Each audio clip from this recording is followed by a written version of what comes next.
Gue berhasil dapetin puluhan juta rupiah dari YouTube, puluhan ribu subscriber, dan mayoritas penonton luar negeri. Dan semua ini gue lakuin tanpa nunjukin muka, belum pernah ngedit video sebelumnya, dan tanpa ngeluarin uang sepeser pun. Gue nggak jualan kelas, lo nggak harus beli apa-apa. Dan semua yang lo tonton sekarang real contoh nyata. Gue cuma mau kalian bisa dapet rezeki lebih banyak di tahun 2025 ini. Langkah yang bakal gue share di sini bisa dilakuin pemula, tanpa modal, karena semua gratis dari internet. Jadi buat kalian yang mau dapat penghasilan jutaan per bulan, tonton videonya sampai akhir. Jangan di-skip. Di video ini, gue akan bongkar caranya secara gratis. Jadi lo nggak perlu ikutan kursus berbayar. Kalau lo bingung, lo bisa tonton ulang videonya, atau lo tanya aja di kolom komentar. Gue bakal bales dan bantu satu persatu. Oke, biar nggak kelamaan, kita langsung aja. Sebelum kita bongkar caranya, gue mau ngasih lihat potensi pendapatannya, biar kalian semangat dan tahu kalau gue bukan YouTuber yang ngomong doang. Di sini, seperti yang kalian lihat, lewat satu video shorts aja gue bisa dapat jutaan rupiah. Video ini rata-rata berdurasi 20-40 detik aja. Dan bagian terbaiknya adalah, video yang gue upload 3 bulan lalu masih terus ngehasilin duit sampai detik ini. Kalau kalian perhatiin, RPM atau bayaran per 1000 views di sini lumayan tinggi. Ada yang Rp1.500, ada yang Rp1.300, bahkan ada juga yang Rp3.000. Ini semua bisa dicapai kalau mayoritas penontonnya tuh dari luar negeri. Apalagi kalau dari negara besar kayak Amerika atau negara Eropa lainnya. Pertama, sebelum kita masuk ke cara bikin videonya, lo mesti tahu video apa yang lo mau bikin. Orang-orang sering bilangnya niche, alias topik videonya. Niche yang lo pilih bisa tentang olahraga, hewan peliharaan, atau bahkan dakwah agama. Gue akan bahas terpisah lebih detail di video selanjutnya. Kalau gue, niche yang gue pilih itu apapun tentang alam. Kenapa? Selain karena gue suka, niche tentang alam itu nggak habis dimakan zaman. Artinya, video gue bakal tetap relevan sampai kapanpun. Jadi, mau gue posting sekarang, beberapa tahun lagi juga orang bakalan tetap bisa nonton. Selain itu, kalau lo milih topik yang lo suka, akan lebih gampang untuk lo buat konsisten bikin konten. Ada banyak pilihan topik yang bisa kalian eksplorasi sendiri. Tapi yang gue tulis di sini termasuk topik-topik populer yang cukup banyak penonton luar negerinya. Balik lagi, saran gue, kalian pilih topik yang kalian juga suka tonton secara personal. Setelah lo tahu topik atau niche yang lo mau buat, lo bisa mulai untuk bikin channelnya. Tinggal ikutin video ini aja. Tinggal klik kanan atas di beranda YouTube, terus pilih setelan. Videonya akan gue percepat, supaya kita bisa lebih banyak ngomongin strateginya.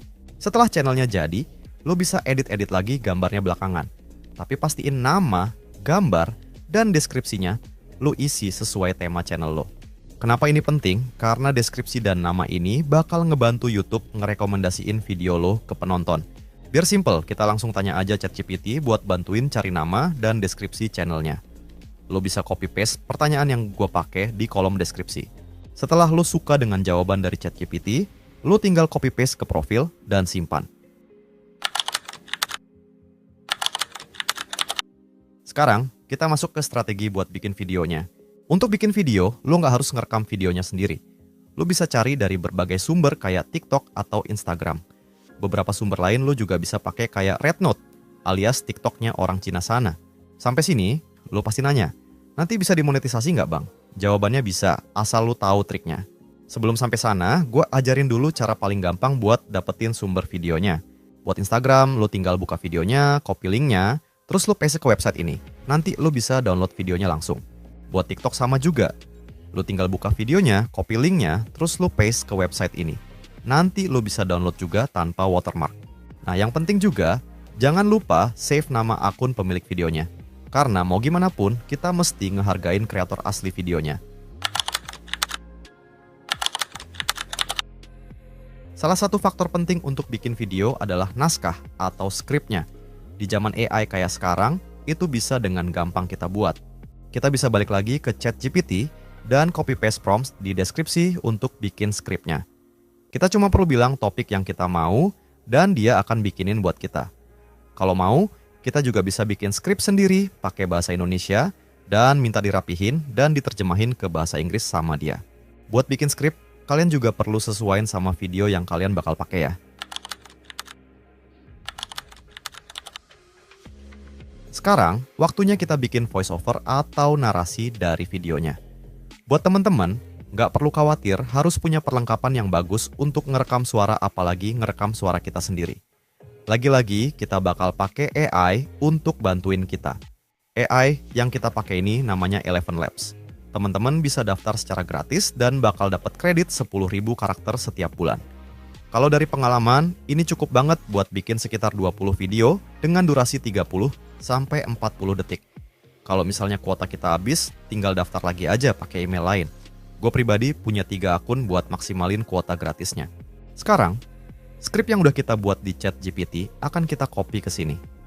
Lo bisa pilih suara yang kira-kira cocok untuk bacain skripnya. Bisa suara cewek, cowok, tua, muda, tinggal pilih aja di library suaranya. Kalau lo udah merasa cocok, tinggal download suaranya dan kita bisa masuk ke tahap paling penting. Tahap editing ini kunci banget supaya video kita bisa dimonetisasi dan nggak kena copyright. Tapi gua nggak akan ajarin cara ngedit di sini. Lo bisa cek video lain buat belajar ngedit pakai CapCut. Yang gua ajarin di sini jauh lebih penting. Prinsip monetisasi ada 2. 1, video lo ada yang nonton. Yang mana kalau shorts, lo mesti dapat 10 juta penonton dalam 90 hari. Kedua, video lo aman dari copyright. Artinya, lo mesti paham aturan-aturan dari YouTube. Kita bahas satu-satu. Di YouTube, ada aturan yang namanya penggunaan wajar. Gampangnya, lo boleh pakai materi orang lain tapi dengan beberapa catatan. Catatan utamanya, asalkan lo ambil sudut pandang komentar, kritik, riset, edukasi, atau pelaporan berita, menurut aturan YouTube, video lo sah dan layak buat monetisasi. Makanya, skrip yang kita bikin jadi salah satu elemen penting di sini. Karena kita mengomentari video orang lain dan ngasih perspektif baru di sana. Elemen yang nggak kalah penting adalah gimana lo edit videonya. Gue ada beberapa tips yang udah jelas-jelas berhasil. Tips pertama, selalu gunain beberapa sumber video. Karena kalau lo ambil satu video dan cuman re-upload, lo pasti akan kena copyright. Kalau nggak langsung kena copyright, gue jamin pasti akan terjadi di masa depan. Percaya sama gue, karena gue pernah ngalamin sendiri. Kedua, pastiin kalau pakai video, lo cuman ambil beberapa detik aja. Atau kalau lo ambil satu video, lo potong-potong cuplikan videonya. Ketiga, pastiin lo kasih kredit ke pemilik asli videonya. Bisa lo cantumin di judul video, deskripsi, komen, atau bahkan lo tempelin teksnya di videonya. Sekarang, gue akan kasih contoh channel-channel gede yang berhasil pakai metode ini. Kita pelajarin gimana mereka bisa sukses pakai cara ini. Salah satu channel besar ini namanya FitFix. Jadi dia bikin cuplikan untuk olahraga. Kita bisa lihat subscriber dia berapa dan jumlah viewernya berapa. Langsung kita cek satu aja contoh videonya. Kita bisa lihat dia taruh kredit di judul, deskripsi, sama komentar. Dan di sini dia pakai satu sumber video. Tapi videonya dia edit-edit ya. Ada zoom, ada transisi, dan dia ceritain atau komentarin videonya. Nah, ini masuk ke penggunaan wajar tadi. Jadi bener ya, yang gue bilang tadi bukan cuma teori, tapi juga ada contoh realnya kalau itu bisa. Sekarang, kita akan bahas gimana strategi buat uploadnya. Gue saranin, sebelum mulai upload, kalian siapin seenggaknya 7 konten buat kita upload selama seminggu ke depan. Jadi, kita bisa upload 1 konten per hari selama seminggu. Tujuan strategi ini adalah buat ngenalin channel kita ke algoritma YouTube. Semakin kita konsisten upload yang sesuai dengan topik channel, makin gampang buat YouTube nemuin siapa penonton channel kita. Gue pribadi nggak nyaranin kalian gonta-ganti topik, misalnya hari ini olahraga, besok binatang, dan lain-lain. Ingetin pelajaran tentang niche di awal video ya. Dari pengalaman dan eksperimen, sebenarnya kita nggak perlu upload terlalu banyak dalam sehari. Selain bakalan capek, mendingan kita konsisten bisa upload terus-terusan. Kalian juga harus tahu kalau YouTube akan otomatis cariin penonton luar negeri. Yang penting, kontennya, judulnya, deskripsinya, tag-nya berbahasa Inggris. Jadi ini bukan soal settingan lokasi atau malah pakai VPN. Mereka nggak sebodoh itu bikin sistem guys.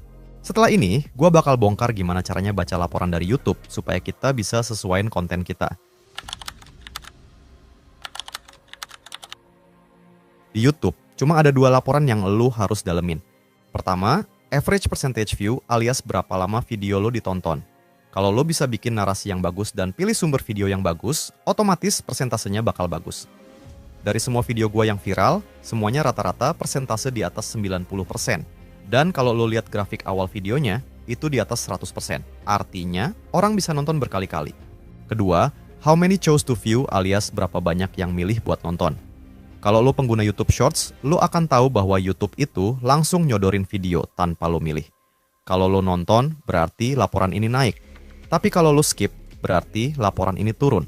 Kuncinya, 5 detik pertama di video, lo harus bikin orang penasaran. Ini makanya skrip dan pemilihan awal video penting banget. Lo nggak perlu begitu dalemin laporan lain. 2 ini aja udah jadi senjata yang bisa lo pakai untuk bikin video selanjutnya. Lo bisa pelajarin dengan cara lihat video-video yang viral. Gimana mereka ngedit videonya. Udah pasti 5 detik pertama itu dipakai buat mancing perhatian lo. Dan seterusnya, mereka akan potong-potong videonya biar lo tetap penasaran nonton sampai akhir. Buat penutup, singkat aja.